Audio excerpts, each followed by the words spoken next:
আসসালামু আলাইকুম।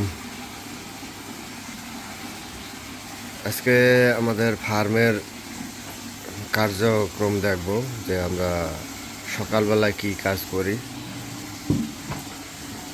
প্রথমে আমরা গোবরগুলা সরাই নিছি, ফালাই নিছি। আর কোনো গোবর নাই।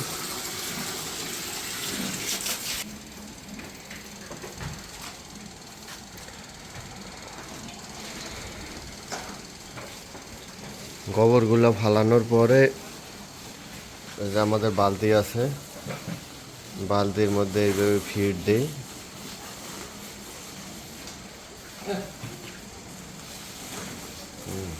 ফিড দিয়ে গরুকে এইভাবে দিয়ে দেই।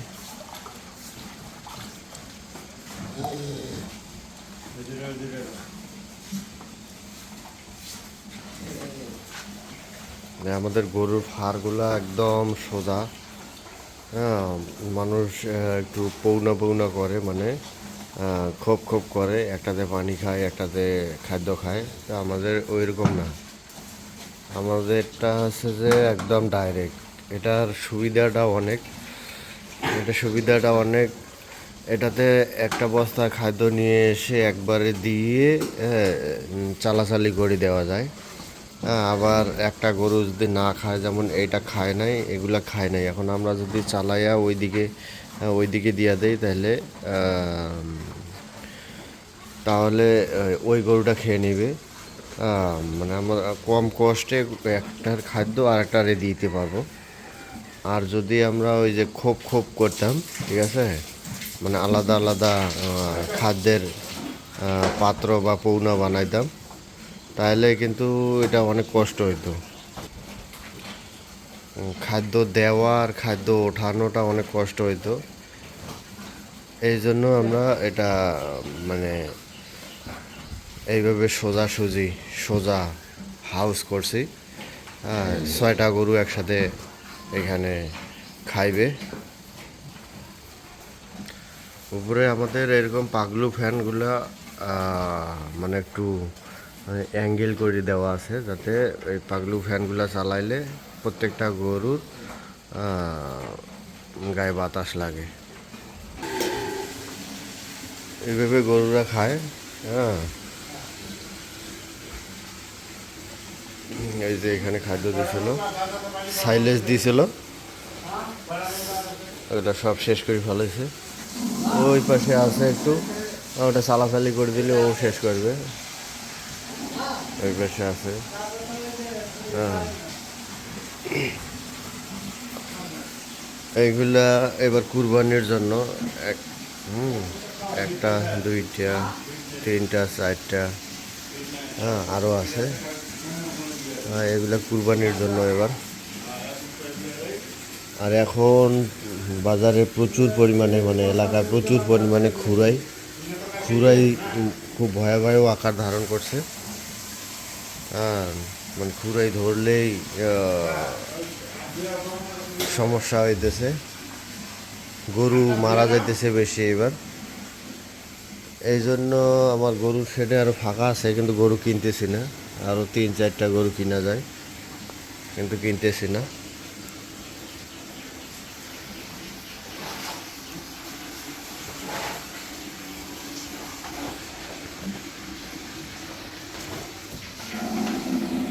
এটা একদম লম্বা গরু ফার।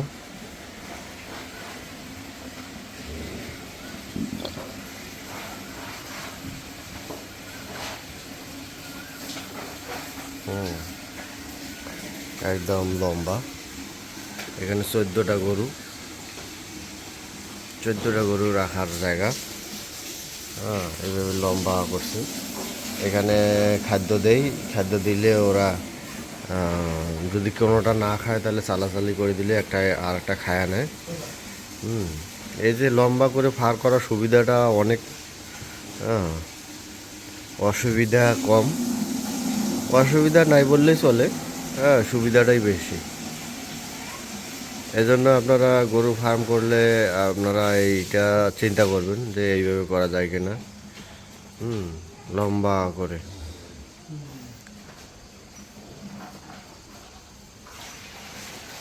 এই যে আমাদের পাগলু।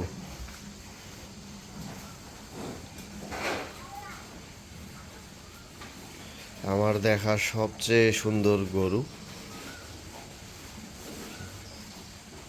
ইনশাল্লাহ এটাকে বড় করব আমরা। এই যে বেলছাগুলা দিয়ে আমরা খাদ্য ওঠাই নেই, এই ভারবাং খুয়াতে করে গোবরগুলা নির্দিষ্ট জায়গায় ফেলে দিয়ে আসি। এই যে এই পাশে খাদ্যগুলো ছিল, আমার কর্মী এটা চালাই দিল ওই পাশে।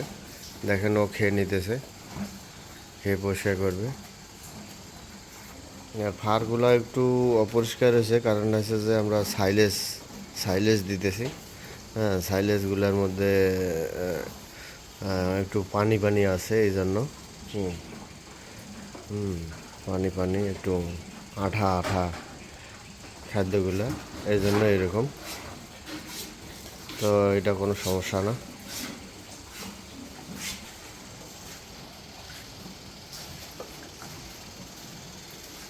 আমাদের বারান্দায় নিয়ে যাইতেছে এগুলো, বারান্দায় গরুগুলারে দেওয়ার জন্য।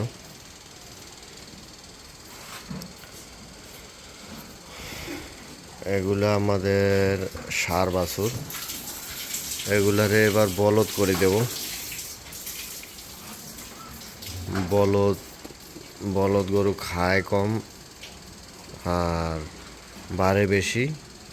বলদ গরুতে আরেকটা সুবিধা আছে যে ক্ষয় কম। ষাঁড় গরুতে ক্ষয় আছে আর গাভী গরুতেও ক্ষয় বেশি। এই গরুটার দাঁত নড়েছে, মানে পায়রিয়া, যে আমার মানুষের যেমন পায়রিয়া হয় ওইরকম একটা রোগ হয়েছে। এটা ক্যালসিয়ামের অভাবে হয় বেশিরভাগ। তো এটা দাঁত নড়ার জন্য আমরা ঘরোয়া পদ্ধতিতে একটা মেডিসিন তৈরি করি, ওটা লাগাই দিলাম, ইনশাল্লাহ ঠিক হয়ে যাবে। এই দুইটা গরু না, গরু এই দুইটা হাতির মতো গরু, ঠিক আছে। আমার এক গলা উঁচা। আজকে ফিড তৈরি করব, এগুলা ভুট্টার গুঁড়া, তারপরে ডিওআরবি মেডিসিন, খৈল, এগুলো সবগুলোই নিয়ে আসছি। আজকে ওই ফিড তৈরি করব। বালতিগুলো এইখানে রাখা হয়। আর যেহেতু এটা আমাদের ফার্ম, এই ফার্মে মাছি মারার জন্য ইয়া করে রাখছি। হ্যাঁ, মাছিগুলো এইগুলোতে পড়ে মরে। দেখেন মাছি।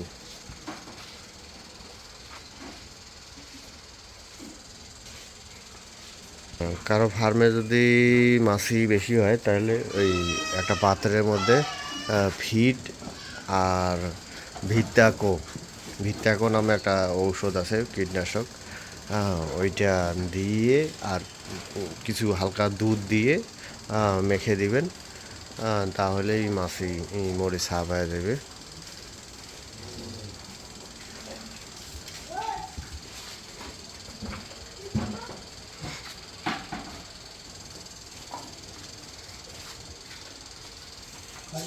এগুলো পর্দাগুলো উঠে দেবো একটু পরে। এই গরুটা অলরেডি লোড হয়ে গেছে।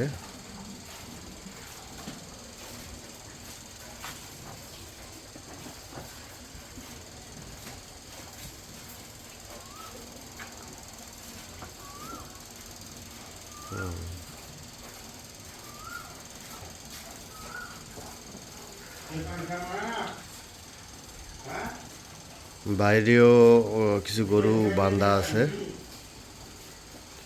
তো আপনারা গরুর ফার্ম করতে চাইলে এভাবে করতে পারেন। তো আজকে এই পর্যন্তই। ওমা তৌফিক ইল্লা বিল্লাহ। আসসালামু আলাইকুম ওয়া রাহমাতুল্লাহি ওয়া বারাকাতুহু।